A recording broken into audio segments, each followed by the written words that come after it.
Jeff Pearson looks perfectly healthy, but his brain tells a different story. After 7 surgeries and a lifetime of being misunderstood, he's on a mission to reveal what most people never see and why it matters more than you think.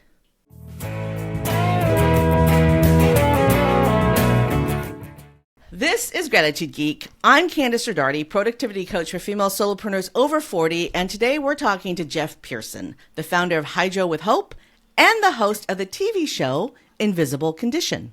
Welcome, Jeff. Thank you. It's great to be here. I appreciate it. You know, it's so hard for me to wrap my brain around TV show because I'm all about podcasts, and I keep wanting to call you what you do a podcast, and it's not even...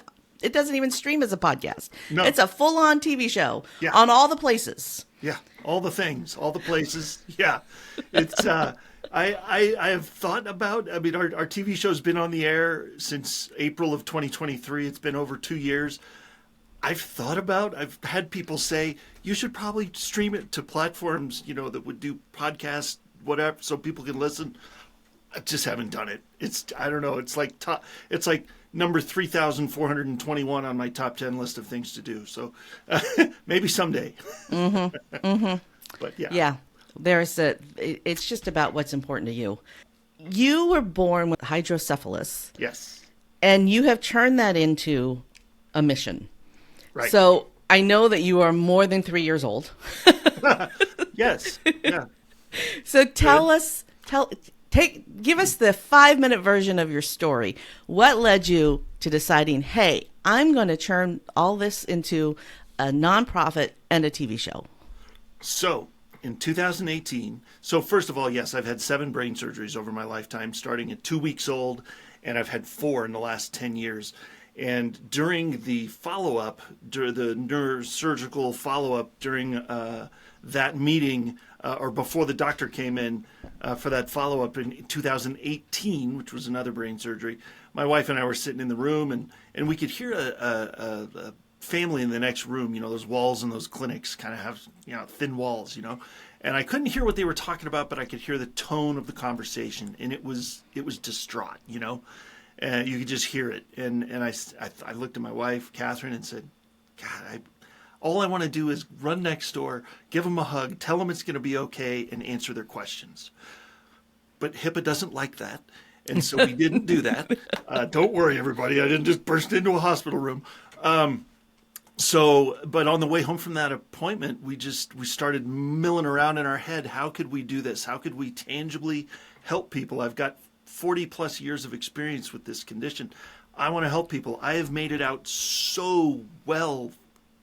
I want to help people. And so we landed on online, and we landed on, doing primarily social media. And so we did publish a journal for a resource for people with that condition. And then, that kind of led us to our TV show. We were promoting that nonprofit at a conference, and met the network president of the channel that we're on now and told her my story. And anytime a story starts with I've had 7 brain surgeries, people, it perks up people's ears. And so we milled around a little bit and landed on Invisible Condition. And it's been 200 and something episodes and 2 years later. So here we are. 4 surgeries in the last 10 years. That basically means that every 2.5 years you've been in surgery. Sort of. So I've actually had 6 surgeries in the last 12 years, but 4 of them are brain surgeries. So I had 2 back-to-back brain surgeries within 24 hours of each other in 2014 because they found a bacterial infection in the cerebral spinal fluid, which is the fluid that surrounds your brain in your head and cushions it against your skull so you don't damage it. There was a pocket of it hanging out in my abdomen because it wouldn't reabsorb.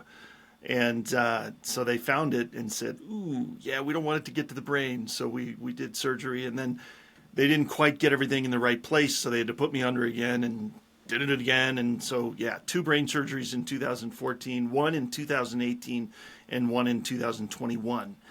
But I also had a gallbladder surgery in there, and I had an emergency abdominal surgery that was caused by all the scar tissue from all the previous surgeries that I've had. So that's the 6 surgeries, but only 4 of them are brain surgeries. life with hydrocephalus is a life of surgery. And it complicates every surgery you ever have, in my experience.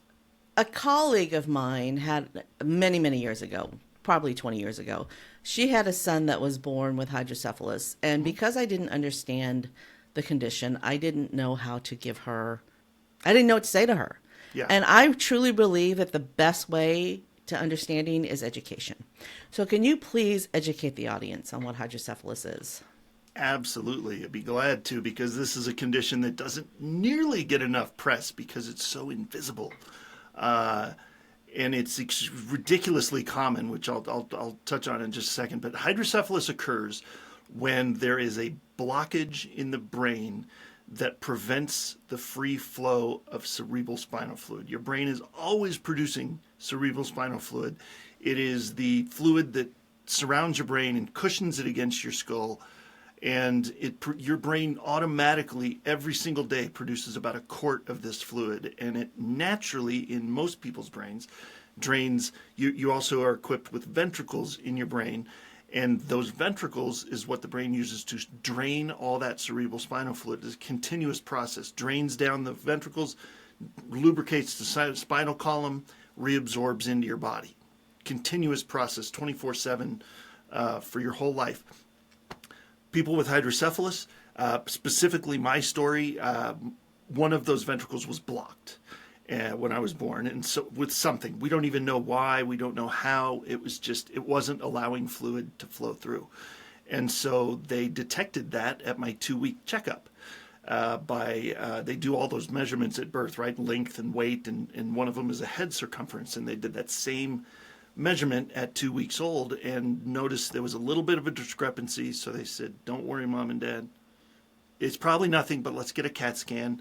And that's when they detected that there was a blockage in the brain, not allowing that fluid to flow. And so the common treatment in 1977 when I was born is very much the same as it is today.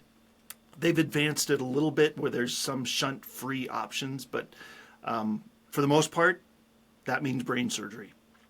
And so that's what they did. At 2 weeks old, they did brain surgery. They drilled a hole in my skull back here and inserted a little tube to extract that fluid because the ventricle wasn't doing the work. And so they put a tube in there to do it. And then there's a shunt attached here, and then there's a cord attached here, and that runs down the side of my body here. And it's like an artificial ventricle that they build for you. But the trick is, with all the medical advancements over the 50, 60 years that they've been using this technology, these shunts still have one of the highest failure rates of any medical device in the history of medicine.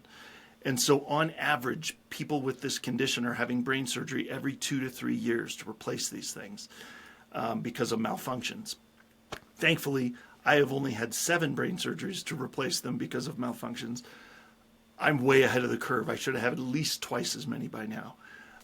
And so that's kind of the story that most people have with as far as technology and technical aspects of it. It's really just a restriction in the flow of fluid, and the shunts are the most common ways that they create another ventricle, basically. So, but if you received your first shunt as a baby, then that must have been itty bitty, and you're an adult now, so you probably need a bigger shunt.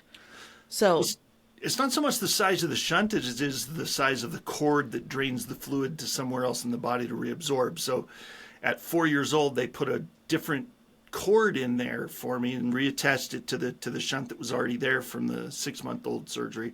And so it was longer, so it would grow with me and, all that kind of stuff. They definitely want to account for that because, you're not the same size at 2 weeks old that you are at 18. Yeah. So, yeah. How interesting. And I'm just amazed at technology. Right? So I had an EKG. I have to have an EKG every year because I've been on your show because I have an invisible condition. Yes. It's not an EKG. It's Echo, an echo. there you go. Echocardiogram. So I have to have an echo once a year to make sure that the lining of my heart hasn't shrunk. Sure. Because one of the side effects of the medication that keeps me alive is that it could shrink the lining of your heart wall. I went in and noticed that the quality of the images from the echo had exponentially improved since last year. Yeah. So this technology, echocardiograms have been around for 50 plus years. Yeah. I think 1970. So I'm 55, so same age as me, 50 plus years, right? And just within the last 5 years, they have finally improved the actual video, the image, the quality of the image. That I mean, the eye could tell that my flappies were flapping, right? and which I had never really, I mean, I always watch while they're doing it, but I have no idea what I'm looking at. And this time I could actually tell that it was a beating heart. Nice. You know, whereas the technician knew what she was doing, always knew what she was doing because they're trained to know what it's supposed to look like. But when I looked at it, I just saw this thing and I couldn't really identify what parts of it were. But this time it looked like a heart.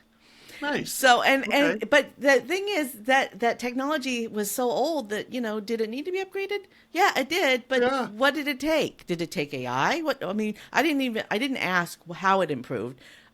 We just remarked about how recently, you know, in the last 5 years, the technology had improved and they finally bought the new upgrade, right? Yeah. I have a feling that eventually your shunt the technology will improve. You would hope. You would hope. Yeah. I mean, it's so crazy. The technology has improved. I mean, I've had 7 brain surgeries and I've had 7 different types of shunts, you know, and so some are adjustable, some are not, some are, you know, that can adjust the flow of fluid and all that kind of stuff. I mean, there's all kinds of technological advances that's happened over the last 50 years, of course. I don't know if technological medical advancement can account for the unpredictability of the human body. So and our bodies. Everybody's brain is so different. Everybody's body is so different. I mean, I'm 48 years old. I've had 7 brain surgeries. I know people half my age that have had triple digits numbers of you know, over 100 brain surgeries to replace these things. It's just, you never know. Everybody's different. So, you know, a lot of people tell me that they can't imagine that I go to chemo for every 3 weeks for the rest of my life, right? And I've been doing it for 10 years. A lot of people just don't get that. That's my life. And, you know, a lot of people are going to be thinking, oh my God, how can he have surgery every 2 years? It's your life. We don't love it, but I mean, it's not great, you know. I think the worst part is the unpredictability, honestly. It's not even the surgery, because I'm okay with that. I'm of a mindset that either, you know, either I wake up from surgery and I'm the same guy I was when I went to sleep, and I wake up and I open my eyes and I see my beautiful wife staring back at me, or I open my eyes and I see Jesus staring back at me, and I'm gone from this planet and I'm in heaven. Either way, I'm good, you know. So wouldn't it technically be St. Peter? I don't know. I don't feel like there's a gatekeeper. I don't think but that's a whole different discussion. That's a whole other conversation. But yeah, I think either way. I mean, really, the big picture is I either wake up here or I wake up there, you know. And so I'm not really worried about the surgical aspect of it. I'm just kind of you know, for those 10 years, it was kind of like, well, crap, when's the next one going to be? You know, like, is this going to happen again? I mean, we had, you know, from 18 to 36, we had nothing. I had no surgeries, nothing. And then all of a sudden, boom, boom, surgery. So it's just kind of an unpredictable thing, you know, just a thing. So how do you have time to run this nonprofit, Hydro with Hope? Well, you know, in my spare time. We started that out of such a mission that it was like we felt like we had to. It was like, this is not something that's out there yet. And our book, if you go to hydrowithhope.com, you can see the journal, which is called My Hydro Warrior Story. That's really the main thing that we wanted to get out there is we wrote this, we put this journal together in like 3 months. You know, it was so quick because I had 40 plus years of experience with this. We're like, what do people need when they go in the hospital? Boom, boom, boom, boom, boom, done. You know, and we published it. It's 150 pages. There's a lot of blank pages for journaling and emotional download and, you know, all that kind of stuff, and writing down questions that you want to ask your doctor. But there's a lot of pages that are like, hey, show me your your gnarly scar from your most recent surgery, or show me your crazy, post-surgery hair. I look like one of the pictures that you actually see during the opening credits of my show is one of those photos right after surgery, and it kind of looks like flock of seagulls, little funky, crazy hair going all these directions. They do crazy stuff. I mean, they get that cement glue in there and just push everything out of the way to get to that scar. So, That's funny. but that's the kind of you want to have a little bit of levity there. You got to have a little bit of lightheartedness in that journal because you're dealing with serious stuff. Yeah. Brain surgery, and so we kind of want to break it up a little bit and make it kind of fun, especially if you're a kid, going in there as a kid, so it's we kind of wanted to go have it all in there. So I was a teenager in the 80s, which means that my classmates Me too. had flock of seagulls hair. On purpose, even. Most of the boys at school wore eyeliner every day. All of them had pierced ears. Half a dozen or so would paint their fingernails. I mean, it was just Yeah. Oh, it's a thing. It was a thing. yeah, it was a thing. And I had hair too. Yeah. I had no hair on one side and then really big hair. Yeah, that's what I'm talking about. Bow wow wow hair. Nice. I can't remember the name of the singer. Anyway, we went down a It's all right. Rabbit hole. So aside from the book, what does Hope for Hydro do? So aside from the journal, we the main thing is the journal, because I want to get that in the hands of every hydro warrior in the country to start. It will branch out in other languages, but everybody with hydrocephalus, every family needs one of these journals. Every hospital needs to be handing these out, and that's part of the fundraising efforts that we do is for that. The other thing is my story is unique. Everybody's story is unique, of course. My story, I feel like, is unique in the sense that I have not fallen to some of the co-conditions that some people with hydrocephalus have to deal with every day. There's one called Chiari malformation. There's one that's like seizure disorders, or other things that are just debilitating to people's lifestyle. By the grace of God alone, I believe, I have escaped all of those. I've never even had to take a regular medication. Never in my life have I ever had to take a medication for anything related to this condition. And so I felt like it was my mission to get my story out there. And so my wife and I actually travel together, and we speak together a lot of times. And she tells her side of the story as the caregiver, and the person that's living with this crazy condition in her capacity. And then my side of the story, which is the boots on the ground, version. So that's the other thing we like to do is it's a story of hope. Honestly, it's a story of hope because brain surgery, usually when people think of brain surgery, they think of not normal life. And I mean, my wife and I are coming up on 26 years being married. We've got 3 amazing children. I've had amazing careers over the years. My wife has a career. This is as normal as it gets, people, and it's borderline miraculous, but it's a great story. And so we want to share that story. That's the other thing that we like to do with Hydro with Hope is just share that story of hope. So you were born with this condition, which means your wife knew what she was getting into when she married you. Sort of. So my wife and I met when we were in 7th grade. We met in 7th grade band class. She played the flute. I played the clarinet and the bass clarinet. So it was right across the room there. So it was great for me. I got to stare at her the whole time. I looked at the music once in a while, but we met in 7th grade. And so she knew me for a good 10 years. We knew each other for a good 10 years before we ever got married. But the thing is, she never really saw the craziness of it, because I really only had one surgery in that time, and that was at 18, and right after senior year, right after we graduated. And so it was kind of like, oh yeah, he had surgery, but she didn't really get the gravity of it. she didn't, until we were married about 14 years. And then April or August of 2013, I came home from work, and I couldn't stand up straight because there was the scar tissue had built up in my abdomen and been aggravated to the point that it was pinching off my intestine. And it basically was cause for emergency abdominal surgery and ambulance ride to the hospital. And that was her first introduction to this world. And it really freaked her out, and then 6 months later, I'm having 2 brain surgeries, Wow. And so it was a little bit of a shock.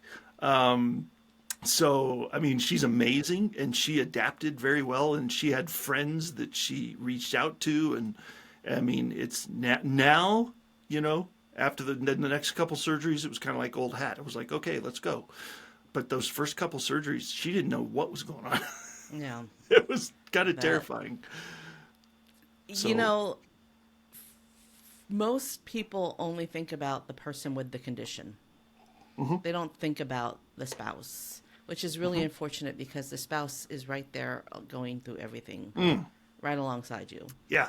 I mean, when I was going through radiation therapy 5 days a week for 6.5 weeks or however long it was. Right.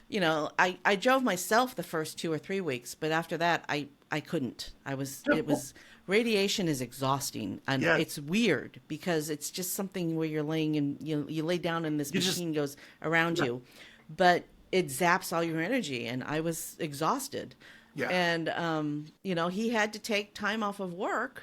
We owned a business, which, meant that our business suffered a little bit because he wasn't there to make sure that everything was running as smoothly as it could be running. And people just don't think about that. I mean, he was exhausted. I was exhausted. I mean, sometimes he could barely figure out what to feed us, right? Because, straight to bed. And, it was like a year of that. Because after radiation was over, that's when we found out that it didn't quite work as well as we wanted it to. And I was going to have to be in treatment for the rest of my life. But before that, we had to go through a second round of chemo. And this second round of chemo, I mean, I couldn't even walk. He had to take me to the bathroom. Yeah. Right. So, I mean, it was exhausting for him, but he didn't get all the support that I got. Right. And we saw that over the years, and which is why we last year, actually, funny you bring that up. Last year we actually created something out of a need that we saw, just very similar to what you're talking about, and it's called Invisible Condition University, or ICU for short. And we meet on Zoom twice a month, first and third Tuesday of the month in the afternoon, and for as long as people want to stay on there. And it's a place where people we don't publicize it anywhere, so feel totally open to just share and vent and whatever, ask questions.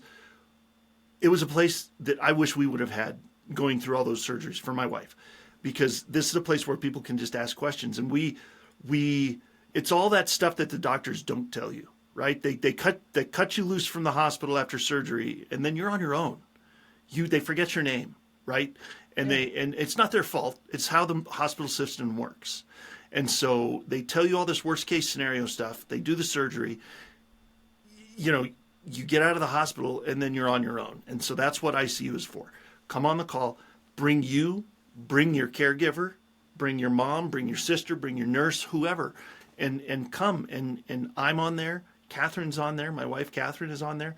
And we're on there for both perspectives. And we have gone through, because of some of the side effects from these crazy surgeries, in the last 10 years, we have amassed a huge list of resources of alternative things that you can do that don't require you going to a doctor or going to the hospital to relieve symptoms of surgery, post-surgery stuff. And so, because I wouldn't be here if it weren't for a good combination of Western medicine, surgery, and the alternative world, because that is what actually pulled me back from the brink of disability, honestly, over the years, is some of these natural modalities we found. So that's what we're sharing on ICU. We want people to be fully informed that the traditional Western model doesn't have to be your only option. Yeah. And so, yeah, they go well together. they do. They And should go together. The best care providers are the ones who can see. Like Yes. my oncologist is all on board with everything. Yeah. If Yeah. I say something, I mean, if I brought her some really crazy out of this, just totally conspiracy theory solution, she would say, Candace, you know better than that. But, she's into acupuncture, she's into chiropractic, she's up to date on what vitamins and supplements are good and which ones are bad. And So just as an example, if I'm okay, let me just throw this out there. In 2014, I had 2 brain surgeries within 24 hours because of a bacterial infection they found in my abdomen that wasn't reabsorbing because there was that bacteria in there.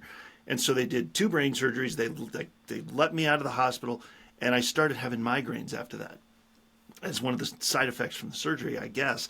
And those migraines got so bad and so frequent that it was literally 24 hours a day, 7 days a week, migraine level headaches. And that lasted for about a year of nonstop migraines. And I kept going back to the doctor saying, okay, surgeon, you were the last one in there poking around in my brain. Help me, what can we do about these headaches? And he literally looked at me in my eyes and said, I'm sorry, I guess you're just going to have to live with headaches. oh, And so I said, okay. And my wife was there, and she wasn't happy with that answer either. And if we weren't good civilized people, I have a feeling she would have jumped across the desk at this guy, because you could see the look in her eye, like, you're telling my husband what? But so I said, okay, thank you very much. And I kind of, in my brain, I kind of thought to myself, okay, well, the medical world has officially given up on me.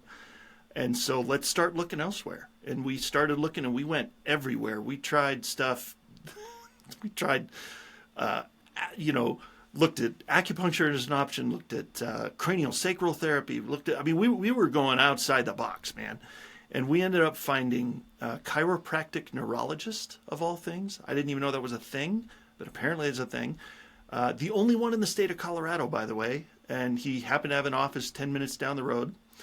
Nothing's an accident. yeah. And so we went there, and he was able to reduce the frequency and severity of those headaches to the point that it was about half of what it was. I said, this is awesome. I have some relief. Yeah. But they were still unpredictable. And I distinctly remember several occasions where I'd be walking around in public in the supermarket or whatever, and just one of these headaches would just hit, and I'd be on the floor. So I'm like, this is still not working. Let's see what else we can do. Let's keep looking.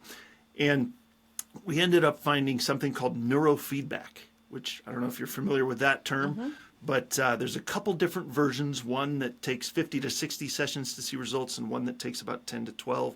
Thankfully, we found the 10 to 12 version and went there, and within about a month of that treatment being done, the migraines were gone.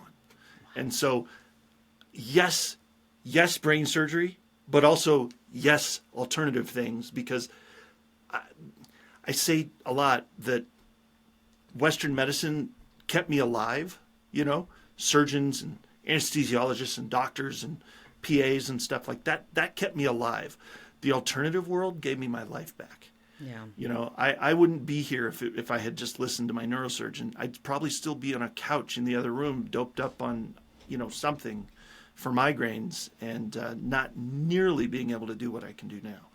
And a similar thing happened in 2021 with side effect, alternative therapy that got rid of it. I mean, it's our MO anymore. That's where we look, So, and that's part of what ICU is for too, is to explore that stuff. A link to ICU will be in the show notes if you are if this is something that appeals to you, or you know someone who needs this, please do share this episode with them and let them know that the links in the show notes will help them. Because I hate to see people, when there's a resource, find it. I want to share, since we're talking about headaches, because the chemotherapy, it's not really chemotherapy, it's a biologic, but I always have heartburn. It's like this it's the side effect that I get from, so Yeah. so I try not to take Advil or aspirin or anything like that because my stomach is already upset to begin with, right? So Yeah. my acupuncturist many years ago actually introduced me to this oil called white flower. It's a topical analgesic oil. It smells delightful. It's like camphor and wintergreen and all sorts of minty things. But when Nice. I get a really bad headache, I just put some of that oil on the back of my head and the headache goes away. Yeah. I don't know if it's going to work for the listener or it'll work for you, but it's You know, $11 for a bottle that lasts a year. it's funny you say that because one of the in the battle kind of remedies that I had if I couldn't get to the chiropractic neurologist or if it, because when these hit they hit and they hurt and they're bad. And so the immediate remedy for me a lot of times speaking of oils was there's something called, well, two things. There's something called Rescue Remedy that has little gummies, and then they have a spray. And so there's two things that worked really good for like instantaneously relieving that, and it would last for about an hour. And then of course And the an hour migraine might be all you need. but that's sometimes exactly. Yeah. So one of them was frankincense oil, and so I would put a little dab on the top on my thumb and just kind of turn the bottle over on my thumb and then stick my thumb You're to the the roof of second my person mouth. who's told me about that. Yep. And Somebody else and- told me and- about that recently. well, just stick it to the roof of your mouth and kind of rub it around in there. And I tell you what, it is. And then do the gummies, chew on that at the same time, kind of. I tell you what, within 30 seconds, the headache's gone, and you've got about an hour of relief there. And it's a beautiful thing. So in the midst of it, until you find that thing that gets rid of them, Yeah. it worked for me. I mean, everybody's different, And that's the thing. Everybody's different. And when you find what works for you, great. And if it doesn't work for you, it doesn't mean it doesn't work for somebody else. That's where, Right. Well, that's what the kicker is with the surgery I had in 2021. I ended up having all kinds of crazy side effects, and so I thought, okay, neurofeedback was like the go-to last time in 2014. Let's go try that again. Yeah. Nothing. Didn't do a thing. So the Interesting. brain is so weird, Yeah. and so it works one time, it doesn't work the next time. So really, that's why a list of resources is valuable. You can't just especially with the brain. It's so fickle. It's such a weird thing. So yeah, just keep building that resource and come to ICU, man. We got people that have resources that I've never heard of, and I'm like, wow, okay, that worked for you, cool. So I think I've told you about this before. Do I have one handy? No. I get these shooting pains from neuropathy. Like it's like a hot fire poker needle sticks me in the leg, and it's so painful that I jerk, right? yeah. And it was really bothering me 2 nights ago. I mean, like every 5 minutes or so, I'd do this and kick my foot out. It was just frustrating. And then I remembered, because it'd been a while since it bothered me, then I remembered that I had this little patch that helped. So I put the patch on and didn't have any more. Nice. So there's Stuff sometimes out you there. forget. Yeah, sometimes you Yeah. forget. Yeah. So It's out there. Stuff is out there. You just got to find what works and roll with it. So I want to get back to having a bit, because owning a nonprofit is a business. Yes. And your mission with your nonprofit is to give hope to people who have a condition that is invisible. Yes. And and so many people don't even know that this is a necessary thing, that it's needed, because Yeah. again, I didn't really understand when my friend's son was born. I had no idea how to help, what to say. So talk to me about the business of a nonprofit, because it is a business, and you do have to file. I mean, you do have to Oh yeah. do business as a business, because you can't have a nonprofit designation if you are not actually operating as a business. Well, and by the way, this was borderline miraculous too. We filed, so we had we started the organization in 2022, but we didn't file for nonprofit status until 2023 or 4. But when because we just didn't know, we're like, do we want to do nonprofit? Do we not? Turns out that was our best option, so we did. We sent that paperwork and I paid the fees and all of the, and we ended up getting back our nonprofit letter of certification or whatever it's called, that says you are now a nonprofit within a month. It was less than a month we got it back. I couldn't believe it. When we got that in the mail, I thought, oh crap, I forgot something. They're going to tell me to send some more stuff in. It's going to be another 6 months. No, within a month we were official. And so I was like, okay, this is cool. And so, yeah, and believe me, I am not the authority on this. If anybody wants to meet people that know more about this, I am happy to point you in the direction of people that we've been getting help from to get this off the ground. But there are so many things to it. There's board members and there's budgets and there's, grants if you want to apply for grants. There's other fundraising options by the way, there are other fundraising options besides grants for nonprofits. I don't know. Not a lot of people know that. Everybody just thinks grants are the only way to go.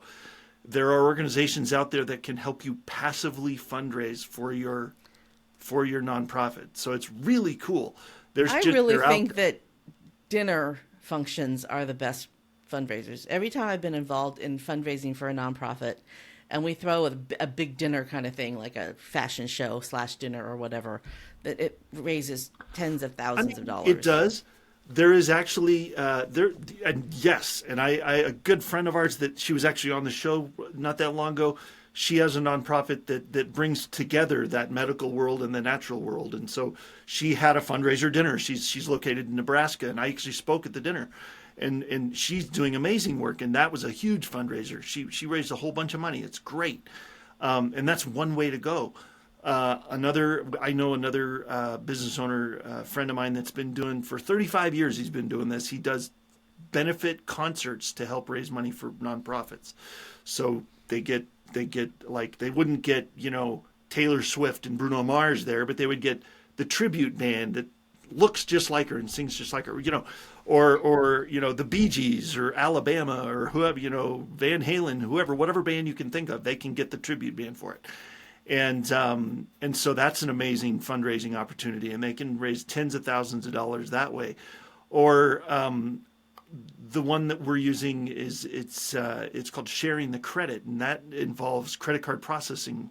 And so businesses can talk to Sharing the Credit about reducing the cost of their credit card processing, and then there's a portion of that fee that everybody charges that actually goes directly back to the nonprofit instead of back to Visa, And so it's just, there's so many ways to do it, and that's passive. That's the passive nature of it.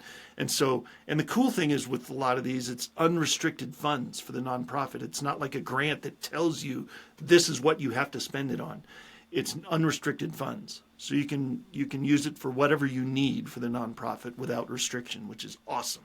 So this is all stuff that I've been finding out in the last year or two, and it's making my head explode, honestly, but in a good way. But the two important things to know here are that in order to become a nonprofit, you have to actually be a business entity. Yes. Like Jeff Pearson couldn't just say, "I want to be a nonprofit." Send me money, everybody. Jeff Pearson LLC, an actual business entity, can opt to file as a nonprofit. It would be tough. Yeah, you would have to convince a lot of people of a lot, But the IRS designation goes to a corporation, not to a person. It goes to an actual entity. Yes, that's an entity, a a business entity. And the other thing I want to mention is that nonprofits doesn't mean no profit. No, thank God. Nonprofit means that at the bottom, at the end of the year, there's they didn't make more money than they distributed. And the distribution of funds includes paying the people who work at the nonprofit, because nonprofit work is work, and people who work for nonprofits deserve to be paid. Yes. And the classic example of that is, by the way, for those who don't know, the NFL is a nonprofit organization. I didn't know that. They make plenty of profit, okay? Just saying. The NFL is... I didn't know that? Last I checked, they might have changed that, but Hold on, last I I'm knew, Googling that. I've been Google Googling it. as we talk because Google it, so baby. if you're watching the Nonprofit. video, I've been Googling. That's why I keep looking to the side. I'm going to Google this. Google Is it. the If I'm wrong, tell NFL non-profit? Tell me if I'm wrong. That's what I heard. Oh, the NFL is not a non-profit organization. It is a trade association composed of 32 member teams. Okay, so it's not. Okay. Yeah, Did it it's a used to be? 'Cause foundation. I thought I heard that it was. It Okay. isn't. Oh, the NFL Foundation There it is. is a non-profit, There but it it is not that is not the NFL Foundation and the NFL. That makes a are two whole lot different more sense. entities. Yes. Okay. Okay. So, all right, guys, don't send me all these crazy emails. But there is an I was NFL wrong. Foundation that is charitable. Yes. Okay. And so, and just think about companies like, Life Network and Goodwill and ARC and all these different places. Like Goodwill is technically a 501c3. They're making money. I mean, the CEOs. The of Goodwill these hires are, people, and I mean they're Goodwill hiring people. They have lots of staff. I mean, I know Exactly. someone who runs a Goodwill.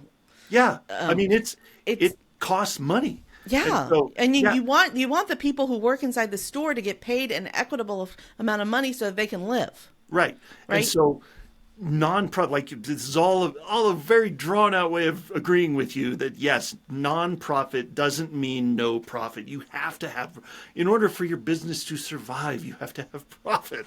Yeah. And that's part of, and speaking of that, for Hydro with Hope Foundation, we are actually expanding our board right now because we want to raise more funds to be able to do more things. We have more on our plates that we cannot do because for instance, sending journals to hospitals. I can't, if I don't have funding coming in, I can't buy the journals from the printer and send them to the hospitals. It costs money to print them. It costs money to ship them. It costs money, this is all stuff that we're fundraising for. Hospitals are another situation that the hospital could be a nonprofit. Yes, and sometimes they are, and that's part of. Well, and they have designations of funds that they could spend on those journals, on certain materials that they deem, worthy of their money. I guess I don't know what the better word is, but so they can. But I would much rather, if the hospital wants to buy it, great. If not, I would rather just be able to give them to them. And then there's no back and forth. It's like, here, please get these to people. Would it be better for you to give them to a local nonprofit that would serve the hospital?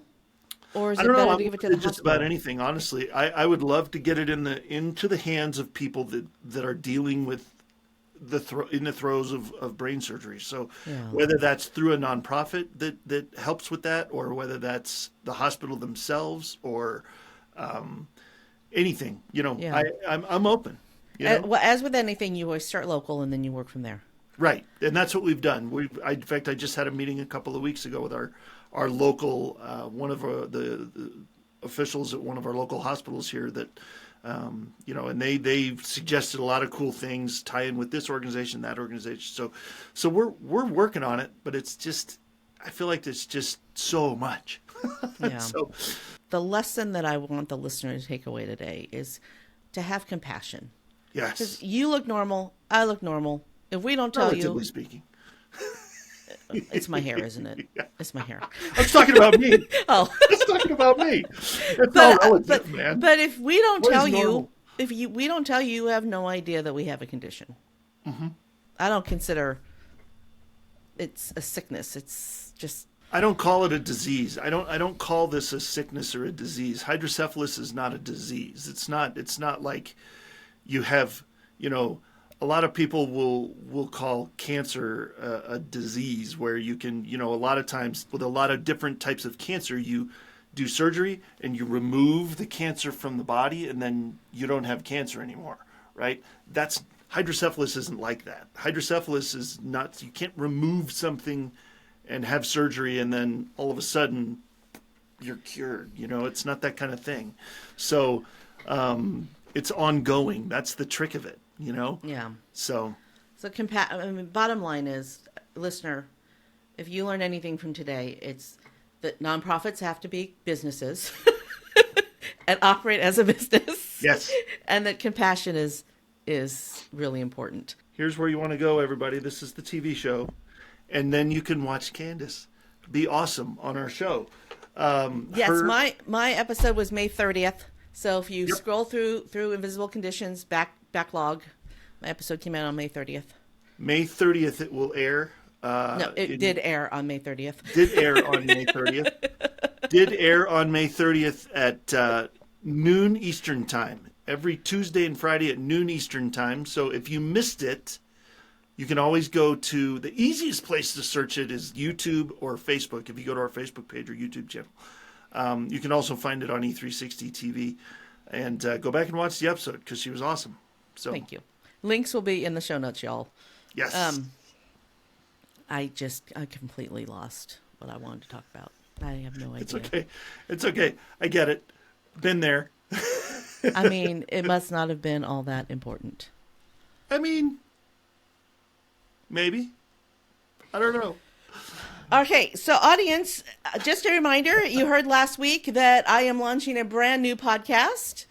My husband and I and a guest are going to read the same science fiction novel and then talk about it on the show. And that will be launching soon. And as soon as we know when it launches, we will tell you. But the best way to find out first is to subscribe to this show.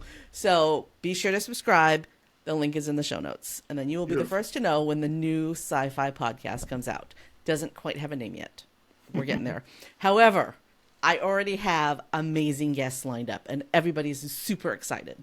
Just because we don't have a name doesn't mean we aren't in process. Well, and along those lines, I am actually forming we're coming together for a new show as well. So right now we have Invisible Condition on every Tuesday and Friday at noon Eastern. I am getting ready to launch a new show. Invisible Condition will still be on E360, but there will not be any more new shows created. The 5.5 seasons that are on there, or 4.5 seasons that are on there, will stay there. We are creating a new show that is going to be more focused towards health and healing from conditions that people thought were permanent. Because of some crazy stuff that's happened with me over the last year or so, we've been inspired to create this show. So it's going to be Fridays at noon and just once a week. But keep an eye out on social media for like you said. I don't know exactly what the title is going to be yet, but or exactly what the content is all going to be part of. But it's going to be awesome. I can't wait. So. All right. Is there, Jeff, we've covered a lot. Is there anything else that you'd like to say? Honestly, the biggest thing is life doesn't have to be perfect to be amazing. Whether you're living with something, whether you have a condition, if you don't have a condition, if it's just life that's kind of beating the crap out of you right now, life does not have to be perfect to be amazing. Launch and adjust, and that's been my life, man, since 2 weeks old. Launch and adjust. I mean, surgery. Launch and adjust. So, I don't know. That's the only thing I can think of is life doesn't have to be perfect to be amazing. Just roll with it. That's a little bit of a nicer way of saying my kind of catchphrase is ready, fire, aim. Ready, fire, aim is a little violent. Launch and adjust. Launch and adjust is a better way of saying it. Though we mean the same thing. All right, listener, nice. If you found value in this episode and you know that you have a friend who also needs to hear this message, please do share the episode with them. It's 276. Jeff Pearson, this is your moment of gratitude. For whom or what are you most grateful? I am most grateful for, first and foremost, my God, my relationship with Jesus. I wouldn't be here.